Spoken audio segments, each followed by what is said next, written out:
आध्यात्मिक वर्षा, जो एक ज्ञान का संगम है, उसमें आपका स्वागत है।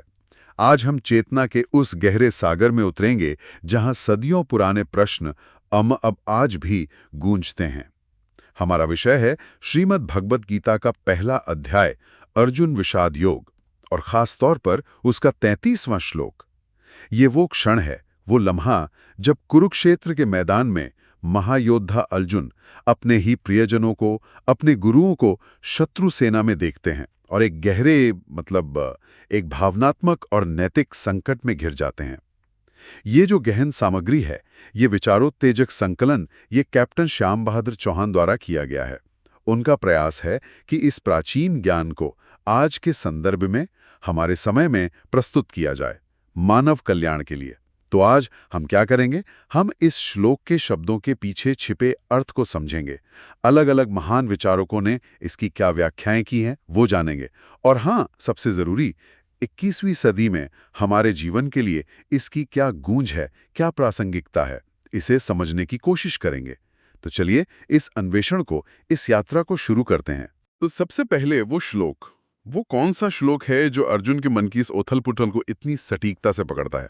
श्लोक है, येषाम अर्थे कांक्षितम नो राज्यम भोगाः सुखानि च त इमेव स्थिता युद्धे प्राणांस त्यक्त्वा धनानि च। हाँ, और इन शब्दों का जो सीधा सरल अर्थ है, वही अर्जुन की पीड़ा को सामने रख देता है। ये शाम अर्थे मतलब जिनके लिए, कांक्षितम नः हमने चाहा, हमने इच्छा की, राज्यम भोगाः सुखानि च क्या चाहा? राज्य, सांसारिक भोग और तरह तरह के सुख। ते इमे अवस्थिता युद्धे, वो ही सब लोग जिनके लिए ये सब चाहा, वो ही आज युद्ध में आकर खड़े हैं। प्राणान त्यक्त्वा धनानि च, कैसे खड़े हैं?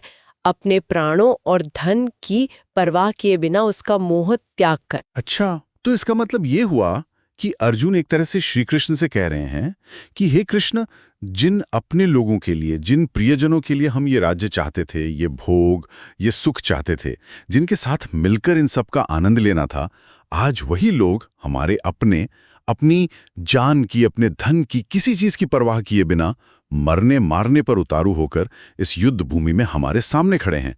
ये तो एक भयानक विरोधाभास है, एक ऐसी स्थिति जहां जीत भी हार से बदतर लगे। बिल्कुल सही कहा आपने, एकदम सही। ये श्लोक जो है, ये अर्जुन के विषाद, उनके दुख का चरम बिंदु है, क्लाइमैक्स है। यहाँ तर्क और भावना के बीच एक भयानक टकराव चल रहा है उनके मन में। उन्हें युद्ध का कोई मतलब, कोई उद्देश्य, सब निरर्थक लग रहा है, बेकार लग रहा है। वो श्री कृष्ण के सामने अपना दिल खोल कर रख रहे हैं। वो ये दिखा रहे हैं कि देखो, जिन सांसारिक लक्ष्यों के लिए, मतलब राज्य, ऐश्वर्य, सुख, जिनके लिए ये महायुद्ध हो रहा है, उन लक्ष्यों की प्राप्ति उन्हीं लोगों के विनाश की कीमत पर होगी, जिनके लिए ये लक्ष्य मायने रखते थे, जिनके साथ इनका उपभोग करना था। तो ये एक बहुत गहरा नैतिक संकट है, एक भावनात्मक गतिरोध है, जहाँ कर्तव्य और स्नेह, प्रेम आमने सामने आ खड़े हुए हैं। ये समझना बहुत जरूरी है कि अर्जुन किस मानसिक स्थिति से गुजर रहे थे। अब इस स्थिति को, अर्जुन के इस गहरे विषाद को, अलग अलग जो प्रतिष्ठित टीकाकार हुए हैं, बड़े बड़े दार्शनिक, उन्होंने कैसे देखा है? क्या उनकी व्याख्याओं में कोई समानता है या वो बिल्कुल अलग अलग दृष्टिकोण रखते हैं? हाँ, यहीं पर ये विषय और भी गहरा और कह सकते हैं दिलचस्प हो जाता है। अलग अलग आचार्य अपने खास दार्शनिक नजरिए से इस श्लोक की व्याख्या करते हैं और हर व्याख्या हमें एक नई रोशनी, एक नई समझ देती है। जैसे उदाहरण के लिए हम आदि शंकराचार्यों को लेते हैं, वो अद्वैत वेदांत के सबसे बड़े प्रवर्तक हैं। उनके हिसाब से अर्जुन का ये जो दुख है, ये मूल रूप से अज्ञान का, अविद्या का नतीजा है। अविद्या मतलब अपने असली स्वरूप को न जानना। शंकराचार्य कहते हैं कि आत्मा तो नित्य है, शुद्ध है, असंग है, उसे कोई फर्क नहीं पड़ता, लेकिन अज्ञान के वजह से अर्जुन खुद को ये नश्वर शरीर मान बैठे हैं और शरीर से जुड़े जो रिश्ते हैं, गुरु, भाई, दोस्त, उनमें बुरी तरह से आसक्त हो गए हैं, फंस गए हैं। ये देहात्म बुद्धि मतलब शरीर को ही आत्मा समझ लेना, यही उनके दुख का असली कारण है। वो शाश्वत आत्मा और नश्वर शरीर के फर्क को भूल गए हैं। इसीलिए ये जो सांसारिक रिश्ते हैं, इनके टूटने के डर से वो इतने व्याकुल हैं, इतने दुखी हैं। तो शंकराचार्य के लिए ये बाहरी हालात से ज्यादा अर्जुन की अपनी अंदरूनी भ्रांति का संकट है। अच्छा, यानी शंकराचार्य के अनुसार प्रॉब्लम युद्ध में उतनी नहीं है जितनी अर्जुन की अपनी पहचान के बारे में जो गलत धारणा बन गई है उसमें है। ये तो बहुत ही फंडामेंटल लेवल की बात हो गई। स्वामी विवेकानंद जो व्यावहारिक वेदांत पर काफी जोर देते थे, उनका क्या नजरिया था इस पर? हाँ, स्वामी विवेकानंद का दृष्टिकोण थोड़ा अलग है। वो कर्म और कर्तव्य पर ज्यादा केंद्रित है। वो अर्जुन के इस दुख को, इस विषाद को साधारण डरपोकपन या कायरता कहकर खारिज नहीं करते। बिल्कुल नहीं। वो मानते हैं कि ये एक उच्च नैतिक चेतना वाले व्यक्ति की स्वाभाविक दुविधा है, एक धर्मात्मा योद्धा का संवेदनशील दिल है ये। लेकिन स्वामी जी का जो मुख्य संदेश है वो ये है कि व्यक्तिगत भावनाएं, इमोशंस चाहे कितने भी तीव्र क्यों न हो, उन्हें व्यक्ति के स्वधर्म के पालन में रुकावट नहीं बनने देना चाहिए। स्वधर्म मतलब व्यक्ति का वो खास कर्तव्य या भूमिका जो समाज और हालात के हिसाब से उसे मिली है। क्षत्रिय होने के नाते अन्याय के खिलाफ लड़ना, युद्ध करना अर्जुन का स्वधर्म था। स्वामी जी की ये सीख आज भी उतनी ही जरूरी है। जीवन में नैतिक दुविधाएं आएंगी, भावनात्मक चुनौतियां भी आएंगी, पर इंसान को साहस से, विवेक से और कर्तव्य निष्ठा से उनका सामना करना चाहिए, न कि भावनाओं में बहकर अपने रास्ते से हट जाना चाहिए। ये भागना नहीं है, बल्कि सामना करने का बुलावा है। तो जहां शंकराचार्य ज्ञान मार्ग पर जोर दे रहे हैं, वहीं विवेकानंद कर्म और कर्तव्य पालन पर। ये दिलचस्प है। गीता प्रेस गोरखपुर की जो बहुत प्रसिद्ध टीका है, घर घर में मिलती है, उसमें इस श्लोक को किस तरह से देखा गया है? हाँ, गीता प्रेस गोरखपुर की जो टीकाएं हैं उनमें अक्सर भक्ति और वैराग्य के भाव पर खास जोर दिया जाता है। इस श्लोक के संदर्भ में उनकी व्याख्या संसार की क्षणभंगुरता मतलब टेम्परेरी नेचर और भौतिक चीजों की निरर्थकता को उजागर करती है। ये श्लोक एक आईने की तरह है। ये दिखाता है कि जिन चीजों के पीछे राज्य, भोग, धन, सुख इंसान पागल हुआ रहता है, भागा फिरता है, वो असल में कितनी अस्थायी हैं, कितनी तुच्छ हैं। इतनी तुच्छ कि इनके लिए आदमी अपने सबसे प्यारे लोगों और पूज्य गुरुओं तक को मरने पर तैयार हो जाता है। ये स्थिति हमें इन सांसारिक चीजों की असलियत का बोध कराती है और मन में वैराग्य जगाती है, मतलब डिटैचमेंट, अनासक्ति, और ईश्वर की तरफ मुड़ने की प्रेरणा देती है। ये एक तरह से सांसारिक मोह माया पर एक बहुत तीखा कटाक्ष है। एक और महत्वपूर्ण व्याख्या है यथार्थ गीता में स्वामी अड़गड़ आनंद जी की। वे इस श्लोक को किस नजरिए से देखते हैं? क्या वो इसे कर्मफल से जोड़ते हैं? हाँ, बिल्कुल। स्वामी अड़गड़ानंद जी अर्जुन के इस दुख को उनके सांसारिक बंधनों से जोड़ते हैं और खास तौर पर कर्म फल की आसक्ति से, attachment to the fruits of action. उनके अनुसार अर्जुन का दुख सिर्फ प्रियजनों को खोने का डर नहीं है, बल्कि ये इस गहरे एहसास से भी पैदा हुआ है कि जिस फल के लिए, यानी राज्य और सुख, जिस फल की प्राप्ति के लिए वो ये कर्म युद्ध करने जा रहे थे, वो फल ही अपने आप में अर्थहीन हो गया है, मीनिंगलेस। क्यों? क्योंकि उस फल का भोग जिनके साथ मिलकर करना था वो ही तो युद्ध में मारे जाएंगे। तो ये स्थिति कर्म के परिणाम में गहरी आसक्ति, गहरे अटैचमेंट का एक क्लासिक उदाहरण है। और यहीं से भगवद गीता का जो सेंट्रल मैसेज है, निष्काम कर्म, उसकी भूमिका बननी शुरू होती है। निष्काम कर्म मतलब फल की इच्छा या चिंता किए बिना सिर्फ कर्तव्य समझकर कर्म करना। जब कर्म फल की इच्छा ही दुख का कारण बन जाए, जैसा अर्जुन के साथ हो रहा था, तब उस इच्छा को छोड़कर, त्याग कर सिर्फ अपने नियत कर्म पर ध्यान लगाना ही मुक्ति का रास्ता है। ये वाकई अद्भुत है। मतलब एक ही श्लोक और उसकी इतनी अलग अलग, फिर भी कहीं ना कहीं एक दूसरे से जुड़ी हुई व्याख्याएं। ज्ञान, कर्तव्य, वैराग्य और कर्म फल से अनासक्ति। और सबसे ज्यादा चौंकाने वाली बात तो ये है कि हजारों साल पहले कुरुक्षेत्र में जो दुविधा व्यक्त की गई, वो आज भी हमारे जीवन में उतनी ही वास्तविक, उतनी ही प्रासंगिक लगती है ना? निश्चित रूप से, बिल्कुल। ये श्लोक टाइमलेस है, कालातीत, क्योंकि ये मानव अस्तित्व की कुछ ऐसी मौलिक, फंडामेंटल दुविधाओं को छूता है जो समय और समाज बदलने के साथ अपना रूप भले ही बदलने, पर उनका सार, उनका एसेंस वही रहता है। आज का आधुनिक इंसान भी, आप और हम भी इसी तरह के अंदरूनी संघर्षों से जूझ रहे हैं, मानसिक और भावनात्मक स्तर पर। जरा सोचिए, आज की जो भागदौड़ भरी जिंदगी है, उसमें करियर, सफलता, पैसा, भौतिक सुख सुविधाएं जुटाने की जो होड़ लगी है, उसमें हम अक्सर क्या कीमत चुकाते हैं? सोचिए, मानसिक तनाव, एंजाइटी, नींद ना आना, रिश्तों में दूरियां, सेहत को नजरअंदाज करना।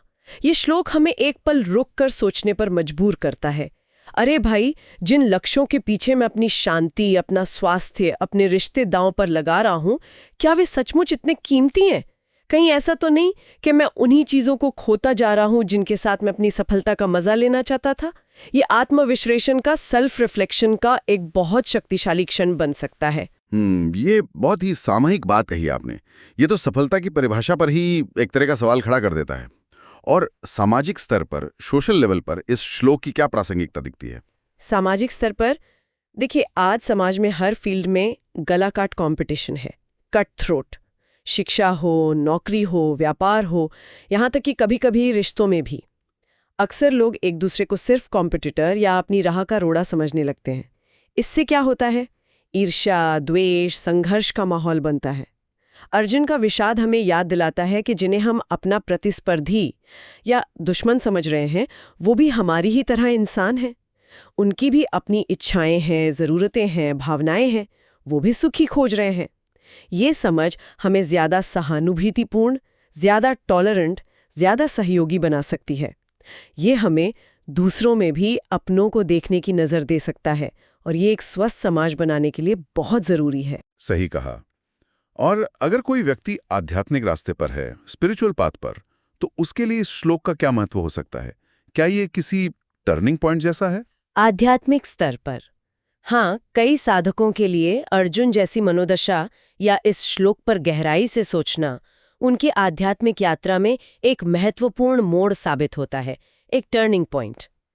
जब व्यक्ति सांसारिक चीजों, उपलब्धियों और रिश्तों से मिलने वाले सुख के टेम्पररी नेचर को और उनसे जुड़े हुए दुखों को, जैसे खोने का डर या कभी पूरा न होने का एहसास, गहराई से महसूस करता है, तभी उसके अंदर सच्चे परमानेंट आनंद की प्यास तेज होती है। तब वो बाहरी दुनिया में सुख ढूंढने की बेकार कोशिश को समझकर अपने भीतर की ओर मुड़ता है। किस लिए? आत्मज्ञान के लिए, ईश्वर प्राप्ति के लिए, या सच्ची आंतरिक शांति की खोज में। देखिए, अर्जुन का विषाद ही तो उन्हें श्री कृष्ण की शरण में ले गया और गीता के उस महान ज्ञान का कारण बना, जिसने न सिर्फ उनका बल्कि पूरी मानवता का मार्गदर्शन किया है और कर रहा है। युवाओं के बारे में बात करते हैं। आज के युवा जो कैरियर, एम्बिशन और सोशल प्रेशर के भारी दबाव में जी रहे हैं, उनके लिए अर्जुन के इस द्वंद्व में क्या सीख छिपी है? युवाओं के लिए ये श्लोक एक गाइड की तरह, एक दिशा सूचक की तरह काम कर सकता है। ये उन्हें सिखाता है कि हाँ, लक्ष्य तय करना जरूरी है, सफलता के लिए कोशिश करना भी ठीक है, लेकिन इस प्रोसेस में अपने मूल्यों को, अपनी एथिक्स को, अपनी मानवीय संवेदनाओं को और सबसे बढ़कर अपने रिश्तों को कुर्बान कर देना, ये आत्मघाती हो सकता है, सेल्फ डिस्ट्रक्टिव। ये उन्हें प्रेरित करता है कि जीवन के जो बड़े फैसले हैं, वो सिर्फ बाहरी दबाव या इमोशनल होकर या दूसरों की देखा-देखी भेड़चाल में आकर ना लें, बल्कि विवेक का इस्तेमाल करें, अपनी अंदर की आवाज सुनें और सोचें कि उनके कामों का उनके अपने जीवन पर और दूसरों पर क्या असर पड़ेगा। असली बहादुरी सिर्फ बाहरी चुनौतियों को जीतना नहीं है, बल्कि अपने उसूलों पर टिके रहना और सही रास्ता चुनना है, भले ही वो रास्ता ज्यादा मुश्किल क्यों न लगे। इस श्लोक का असर सिर्फ व्यक्तिगत जीवन तक ही सीमित नहीं लगता।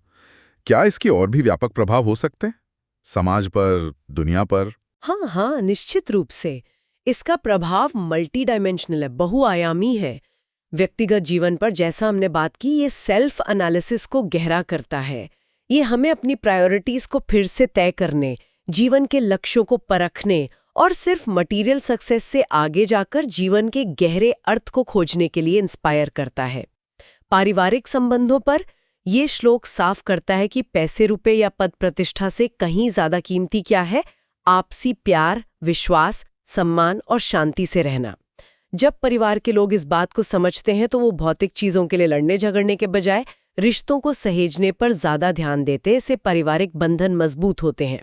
राष्ट्रीय और वैश्विक स्तर पर जरा कल्पना कीजिए, अगर दुनिया के नेता, पॉलिसी मेकर्स अर्जुन की इस पीड़ा से थोड़ी भी सहानुभूति रख पाए, थोड़ा भी समझ पाए, तो वो शायद ये समझ सकेंगे कि युद्ध, दूसरों पर अधिकार जताना, संघर्ष, ये किसी भी समस्या का परमानेंट सॉल्यूशन नहीं है।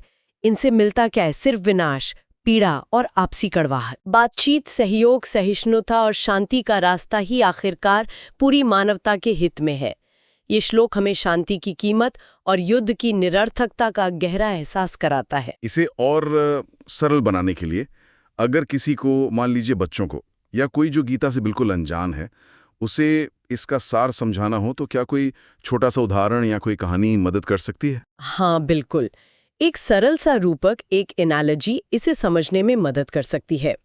सोचिए, एक बच्चा है, उसे एक बहुत ही सुंदर और महंगा खिलौना चाहिए। वो अपने माँ बाप से जिद कर रहा है, पर उसे वो खिलौना क्यों चाहिए? क्योंकि उसके दोस्त के पास भी वैसा ही है और वो उसे दिखाना चाहता है, बस। लेकिन उस खिलौने को खरीदने के लिए उसके माँ बाप को अपनी जरूरी चीजों में कटौती करनी पड़ेगी, शायद कष्ट उठाना पड़ेगा। यहाँ बच्चे की इच्छा, खिलौना, उस राज्य या भोग की तरह है जिसे अर्जुन चाह रहे थे, और माँ बाप का जो त्याग, जो कष्ट है, वो उन प्राणों और धन की तरह है जो युद्ध में दांव पर लगे थे। तो यहाँ सीख क्या है? क्या वो खिलौना, लक्ष्य इतना जरूरी है कि उसके लिए अपने प्यारे लोगों को कष्ट दिया जाए, या जरूरी मूल्यों को ताक पर रख दिया जाए? ठीक इसी तरह अर्जुन सोच रहे थे कि क्या ये राज्य इतना कीमती है कि इसके लिए अपने पूज्य गुरुओं और प्यारे भाइयों का ही खून बहाना पड़े? ये हमें सिखाता है कि लक्ष्य पाने के साधनों पर और उसकी असली कीमत पर सोचना कितना जरूरी है। ये रूपक बात को काफी हद तक स्पष्ट कर देता है।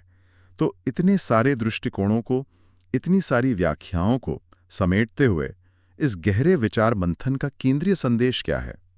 कोर मैसेज, इस एक श्लोक से हम अपने जीवन के लिए क्या मुख्य सीख ले सकते हैं? देखिए, इस श्लोक का जो सार संदेश है वो अत्यंत मार्मिक भी है और शक्तिशाली भी है।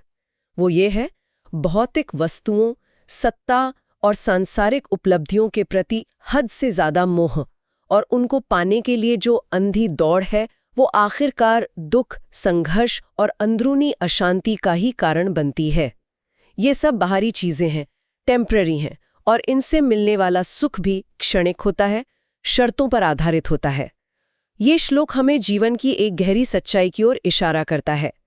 सच्चा और स्थायी आनंद बाहरी हालात या चीजों पर कंट्रोल पाने से नहीं मिलता, बल्कि अपने अंदर जो मोह है, आसक्ति है, कामनाएं हैं, उनको विवेक से मैनेज करने या त्यागने से मिलता है। ये हमें भगवद गीता के मर्म, निष्काम कर्म के सिद्धांत को अपनाने की प्रेरणा देता है।